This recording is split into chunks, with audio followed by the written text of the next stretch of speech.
तो कैसे हैं आप सब लोग। मैं अभिनव मिश्रा स्वागत करता हूं आप सबका अपने बिल्कुल ही नई वीडियो में।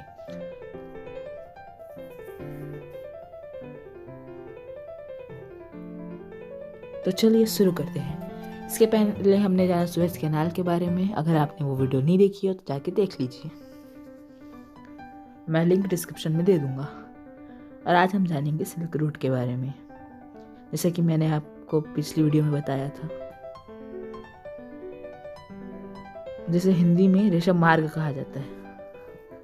और सुएज कैनाल को तो आप जानते ही हो कि सुएज नहर कहा जाता है। तो चलिए शुरू करते हैं।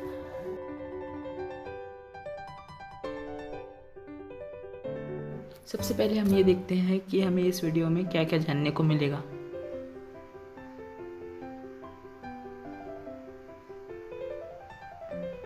तो सबसे पहले रेशम मार्ग का परिचय, मतलब इंट्रोडक्शन ऑफ सिल्क रूट। उसके बाद रेशम मार्ग का इतिहास, मतलब हिस्ट्री ऑफ सिल्क रूट। उसके बाद फिर रेशम मार्ग के कुछ महत्वपूर्ण तथ्य, फैक्ट्स अबाउट सिल्क रूट। तो सबसे पहले रेशम मार्ग का परिचय, इंट्रोडक्शन ऑफ सिल्क रूट। तो रेशम मार्ग प्राचीन काल और मध्यकाल में ऐतिहासिक, व्यापारिक एवं सांस्कृतिक मार्गों का समूह था। इसके माध्यम से एशिया,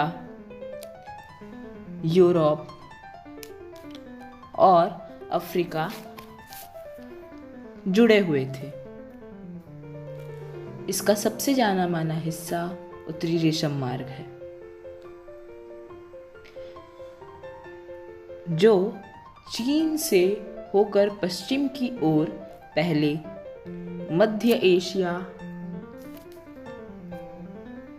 और फिर यूरोप में जाता था, और जिससे निकलती एक शाखा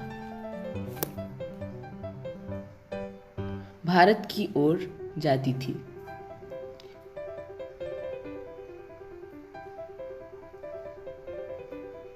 रेशम मार्ग सिक्किम की तस्वीर आप अपने स्क्रीन पर देख सकते हैं। रेशम मार्ग प्राचीन चीनी सभ्यता को पश्चिम तक पहुंचाया जाने का एक अहम रास्ता था, जो पूर्व और पश्चिम के बीच आर्थिक व सांस्कृतिक आदान प्रदान के सेतु के नाम से विश्वविख्यात है। और अब इसके बाद रेशम मार्ग का इतिहास, हिस्ट्री ऑफ सिल्क रूट।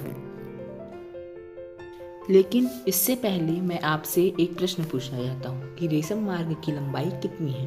अगर आपको इसका उत्तर पता हो तो आप कमेंट में दे सकते हैं। अगर आपको नहीं पता तो इस वीडियो को आखिर तक देखिए। तो ज़्यादातर व्यापारी रेशम मार्ग का उपयोग वस्तुओं को एक शहर से दूसरे शहर तक पहुंचाने का काम करते थे, जहां से सामान हाथ बदल बदल कर हजारों मील दूर तक पहुंचाया जाता था। इस मार्ग के माध्यम से मध्य एशिया, यूरोप, भारत और ईरान पहुंचना चीन के हान राजवंश काल में शुरू हुआ। इस मार्ग का नाम चीन के रेशम के नाम पर पड़ा, क्योंकि इसका यानी कि रेशम का व्यापार इस मार्ग की मुख्य विशेषता थी। हालांकि केवल रेशम ही नहीं, इस मार्ग के द्वारा कई तरह के व्यापार किए जाते थे, और न केवल व्यापार को फैलाने में इसका महत्व रहा है, बल्कि इस मार्ग के द्वारा ज्ञान, धर्म, संस्कृति, भाषाएं, विचारधाराएं, भिक्षु, तीर्थयात्री, सैनिक, घुमंतु जातियां, बीमारियां भी फैली हैं। व्यापारिक नज़रिए से भारत मसाले, कपड़े, काली मिर्च, हाथी दांत और कीमती पत्थर भेजता था। रोम से सोना, चांदी, शीशे की वस्तुएं, शराब, कालीन और गहने आते थे। और बात करें चीन की, तो वहाँ से रेशम, चाय और चीनी मिट्टी के बर्तन आती थी। और अब बात करते हैं रेशम मार्ग के कुछ महत्वपूर्ण तथ्यों के बारे में। Facts about silk route. पहला, रेशम मार्ग पर नियंत्रण रखने वाले शासकों में सबसे प्रसिद्ध कुषाण थे। दूसरा, अब आप ये सोच रहे होंगे कि रेशम मार्ग के व्यापारी हाथ बदल बदल कर ही व्यापार क्यों करते थे। सीधा जिनके पास अपना साधन है वो सीधा एक देश से दूसरे देश जाकर भी तो कर सकते थे। तो मैं आपको बता दूं कि ऐसा करना इसलिए नहीं हो पाता था क्योंकि रेशम मार्ग के रास्ते दुर्गम पहाड़ी तथा रेगिस्तानी इलाकों में स्थित थे। पहले मैंने आपसे एक प्रश्न पूछा था कि रेशम मार्ग की लंबाई कितनी है, तो रेशम मार्ग की लंबाई 6500 किलोमीटर है।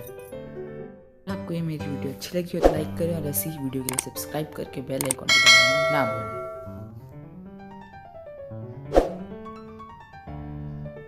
Thanks for watching.